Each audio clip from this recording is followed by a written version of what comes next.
நம்முடைய பரமபிதாவாகிய சர்வ வலிமையுள்ள கடவுள் உத்தம மனஸ்தாபத்தோடும் உண்மையான விசுவாசத்தோடும் தம்மிடத்திற்கு மனம் திரும்பி தங்கள் சகோதரியுடைய குற்றங்களை மன்னிக்கிற யாவருக்கும் பாவ மன்னிப்பு அளிச்சுவோம் என்று மிகுந்திருக்குமாய் வாக்குத்தத்தம் செய்திருக்கிறார். அவர் நம்முடைய ஆண்டவர் இயேசு கிறிஸ்துவின் நிமித்தம் உங்களுக்கு இறங்கி உங்கள் பாவங்கள் எல்லாவற்றை மன்னித்து அவையிலிருந்து உங்களை விடுதலையாக்கி சகல நன்மையிலும் உங்களை உறுதிப்படுத்தி நிலைநிறுத்தி உங்களை நித்திய ஜீவக்கரையில் சேர்ப்பாராக. ஆமேன். தேவனுக்கு ஸ்தோத்திரம் உண்டாவதாக. சபையாத செய்த அமருங்கள்.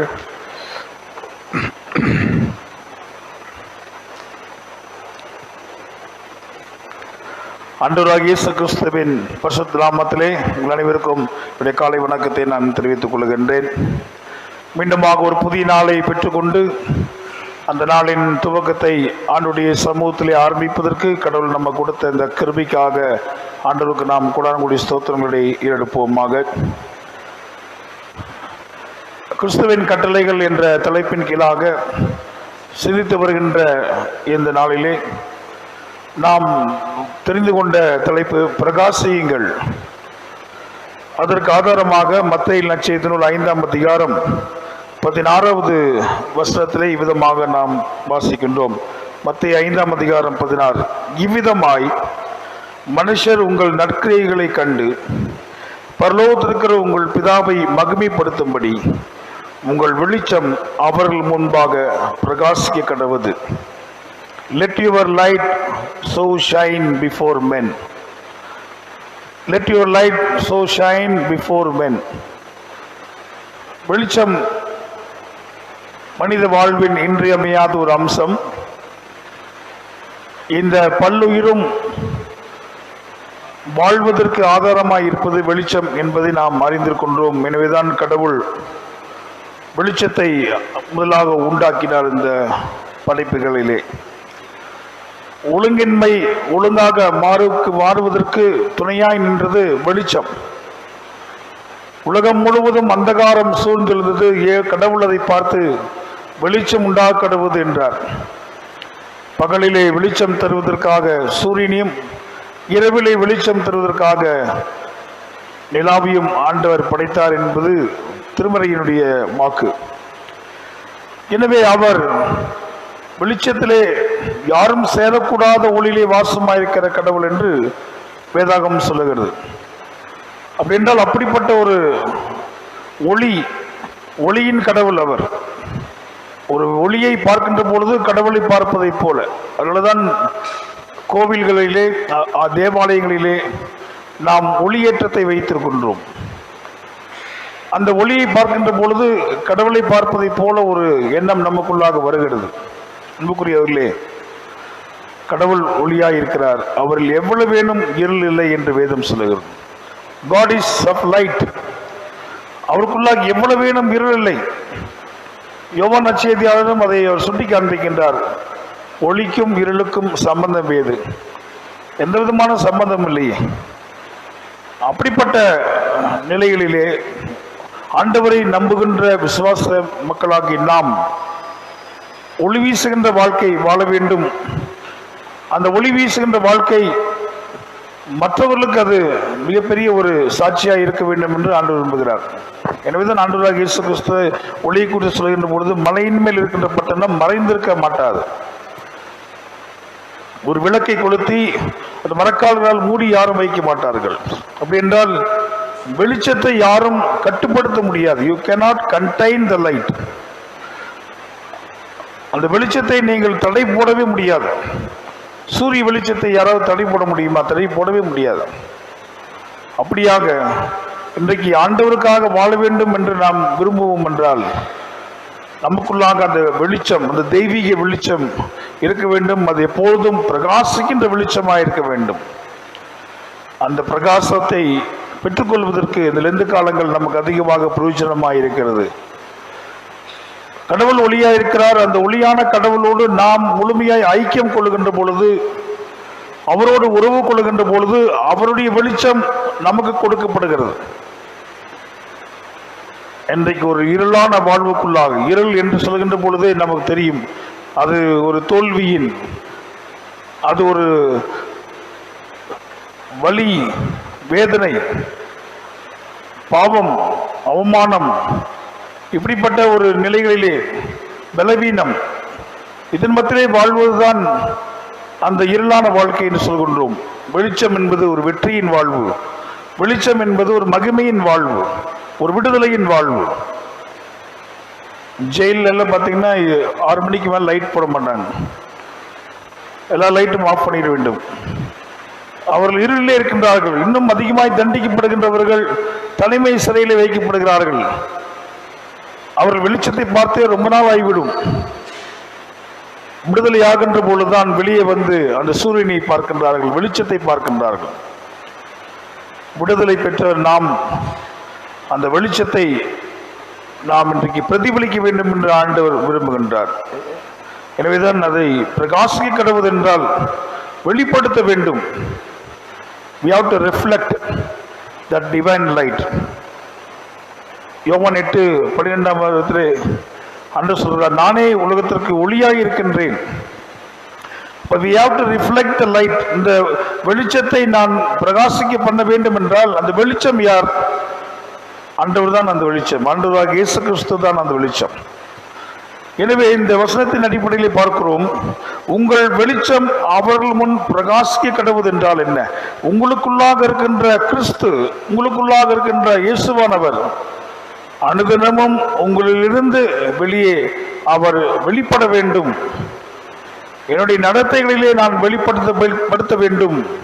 என்னுடைய சொல், என்னுடைய செயல், என்னுடைய சிந்தனை, என்னுடைய உறவுகள், இவைகள் மூலமாக கிறிஸ்துவை நான் வெளிப்படுத்துகின்ற ஒரு வாழ்க்கை வாழ வேண்டும். அதுதான் பிரகாசிக்கின்ற வாழ்க்கை.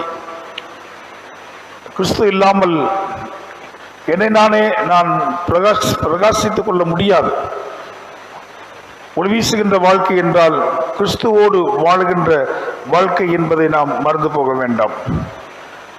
அப்படி நான் கிறிஸ்துவோடு வாழுகின்ற பொழுது பல்வேறு விதமான ஒரு ஒளி வீசுகின்ற பிரகாசம் உள்ள வாழ்க்கை வாழுகின்ற பொழுது பல்வேறு விதமான நன்மைகளையும் மாற்றங்களையும் நான் மாத்திரமல்ல மற்றவர்களும் இருக்கிறார்கள். ஒருவேளை ஒரு விளக்கு இருக்கின்றால் அது தனக்காக அது எரிவதே இல்லை. இந்த விளக்கு, what is the purpose of this light? To give light to others. மற்றவர்கள் ஒளி பெற வேண்டும் என்பதற்காக இந்த அனைத்து விளக்குகளும் இருப்பதை நாம் பார்க்கின்றோம். சுயநலமான எந்த நோக்கத்தோடு இந்த விளக்குகள் இல்லை. இந்த விளக்கு எதற்காக? நான் எரிய வேண்டும், நான் பிரகாசமாக இருக்க வேண்டும், எல்லாரும் என்னை பார்த்து அதை புகழ வேண்டும் என்பதற்காக எந்த விளக்கும் எரிவதில்லை. விளக்கு மற்றவர்களுக்கு ஒளி தருகின்ற கடமை அதற்குள்ளாக இருக்கிறது. அதை மாத்திரம்தான் செய்கிறது. நானும் நீங்களும் அவ்விதமாக மற்றவர்களுக்கு வழிகாட்டிகளாக, கலங்கரை விளக்கங்களாக பிரகாசிக்கின்ற வாழ்க்கை வாழ வேண்டும் என்று ஆண்டவர் விரும்புகின்றார். எப்படி பிரகாசிக்க முடியும் என்பதுதான் அந்த 16 வருஷத்தில் ஆரம்பத்தில் சொல்கின்றார். மனுஷர் உங்கள் நற்கிரியைகளை கண்டு,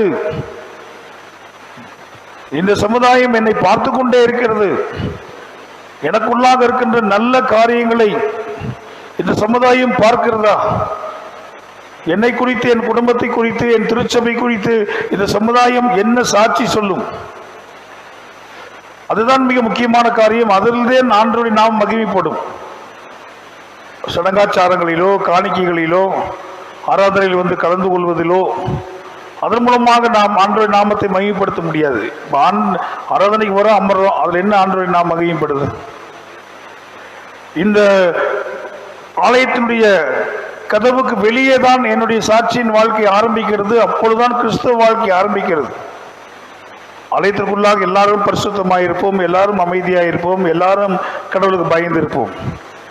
ஆனால் இந்த வாசலை விட்டு வெளியே போகின்ற பொழுது, தெருக்களிலே இந்த சமுதாயத்துக்கு வாழுகின்ற பொழுது என்னுடைய நற்கிரியைகள் எவ்விதமாக இருக்கிறது? மனுஷர் உங்கள் நற்கிரியைகளை கண்டு பரலோகத்திற்கிற உங்கள் பிதாவை மகிமைப்படுத்தும்படி, என் வாழ்வு பரலோகத்தில் இருக்கிற பிதாவுக்கு மகிமை தருகின்ற வாழ்வாக இருந்தால்தான் நான் பிரகாசிக்கின்ற ஒரு மனிதனாக இருக்கிறேன், ஒளியுள்ள ஒரு மனிதனாக இருக்கிறேன். நீங்கள் இந்த உலகத்திற்கு வெளிச்சமாக இருக்கிறீர்கள் என்றால் நான் வெளிச்சமாக எப்பொழுது இருக்க முடியும்? அவருடைய மகிமை என்னிலிருந்து வெளிப்படுகின்ற பொழுது. எப்படி வெளிப்படும்? நற்கிரியைகளை மக்கள் காண வேண்டும். என்னுடைய வாழ்வின் பக்தியை, தாழ்மையை அமைதியை, உண்மையை, நேர்மையை, பரிசுத்தமான வாழ்க்கையை இந்த சமுதாயம் காணுகின்ற பொழுது அப்பொழுதுதான் ஆண்டவருடைய நாம மகிமைப்படும்படியான ஒரு வாழ்வு, அது ஒளி உள்ள ஒரு வாழ்வு என்பதை நாம் மறந்து போக வேண்டாம் பிரியமானவர்களே. என்னாகமம் 6ஆம் அதிகாரம்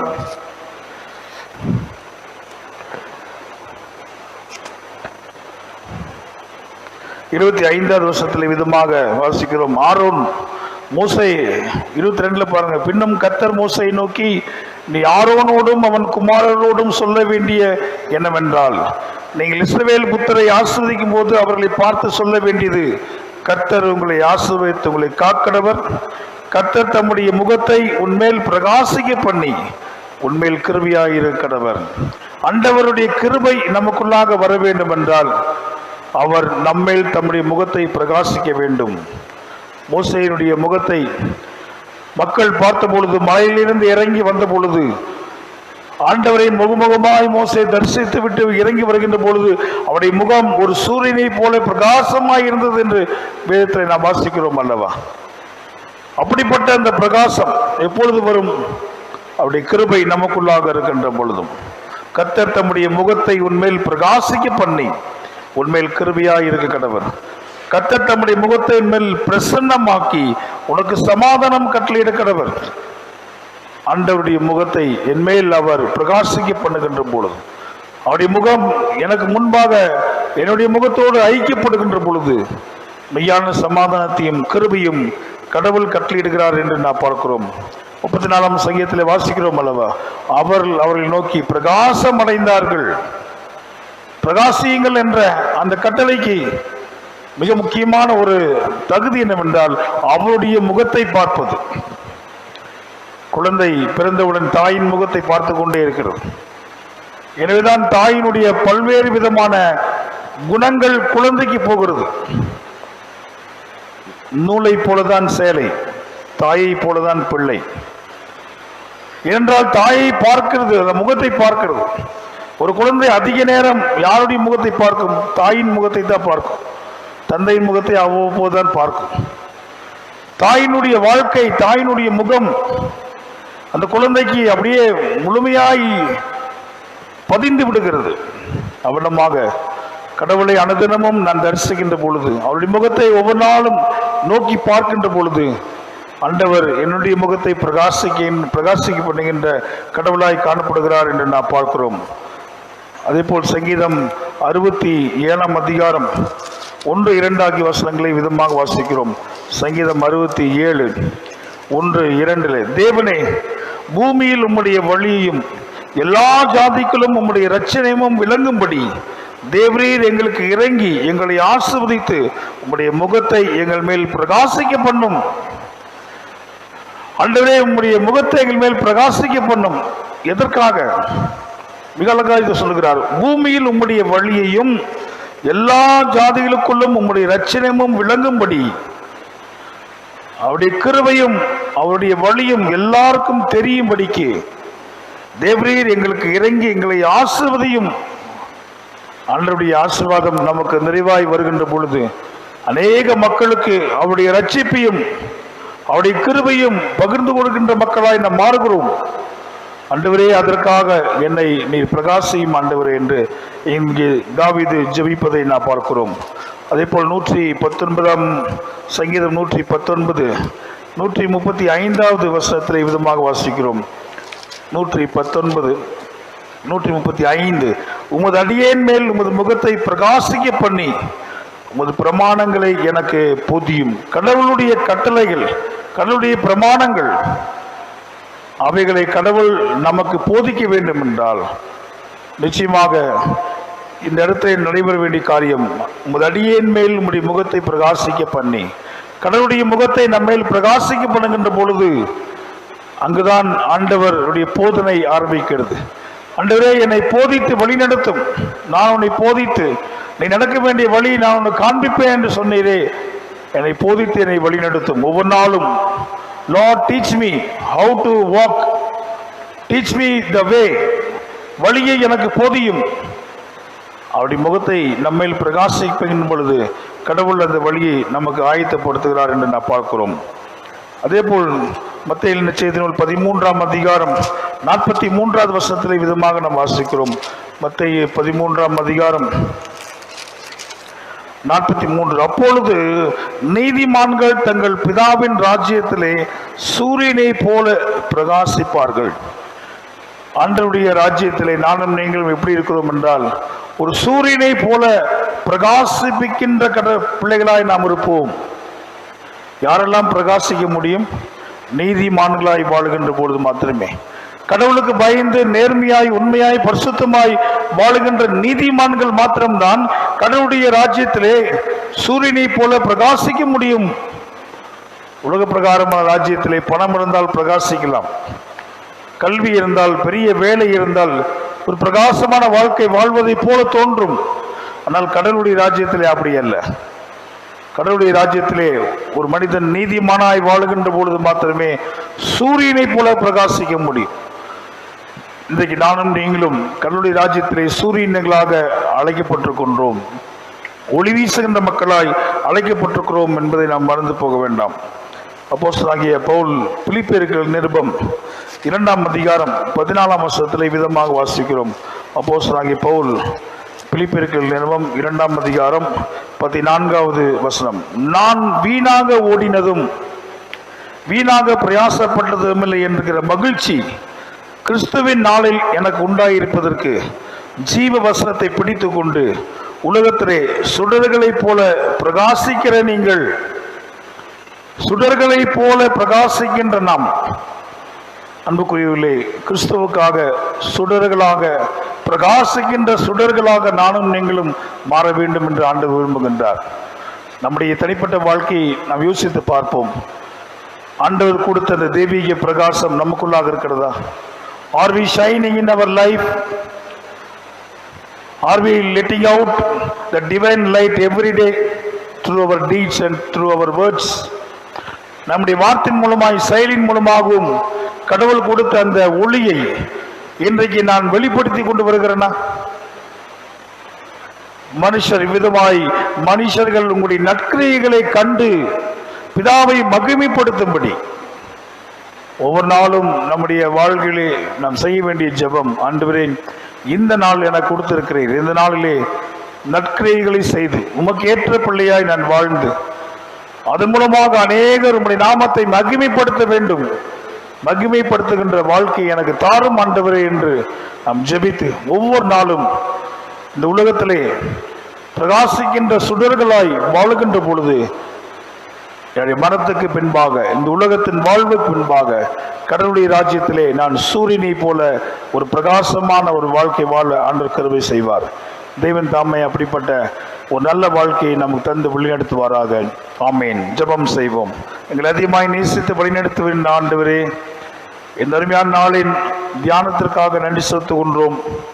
மத்தேயு நற்செய்தி 5ஆம் அதிகாரம் 16ஆம் வசனத்திலே நாங்கள் சொன்னோமாக, ஆண்டவரே உங்களுடைய வெளிச்சம் அநேகருக்கு தெரிந்திருக்க கடவுது என்று அந்த வெளிச்சத்தின் வாழ்வின் மூலமாக, ஆண்டவரே தெய்வீக வெளிச்சத்தை வெளிப்படுத்தும் மூலமாக எங்களை சுற்றி இருக்கின்ற மக்கள், இந்த சமுதாயம், இந்த திருச்சபை, எங்களுடைய குடும்பம் ஆண்டவருடைய நாமத்தை மகிமைப்படுத்த வேண்டும். அப்படி ஆண்டவருடைய நாமத்தை மகிமைப்படுத்தும்படி அப்படிப்பட்ட மேலான வாழ்க்கையை எங்களுக்கு தாரும். எல்லா இருளையும் அந்தகாரத்தையும் நீக்கி ஆண்டவரே நாங்கள் இந்த உலகத்திலே ஒரு சுடர் விளக்காய் வாழுகின்ற ஆசீர்வாதங்களுக்கு நீ தாரும் சுவாமி.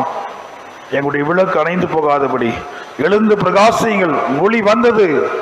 ஆமாண்டவரே, இயேசு என்ற ஒளி எங்களுக்குள்ளாக வருகின்ற பொழுது ஒவ்வொரு நாளும் நாங்கள் எழுந்து பிரகாசிக்கின்ற ஆசீர்வாதத்தை தருகிறீர். அதற்காக நன்றி செலுத்துகின்றோம். இயேசு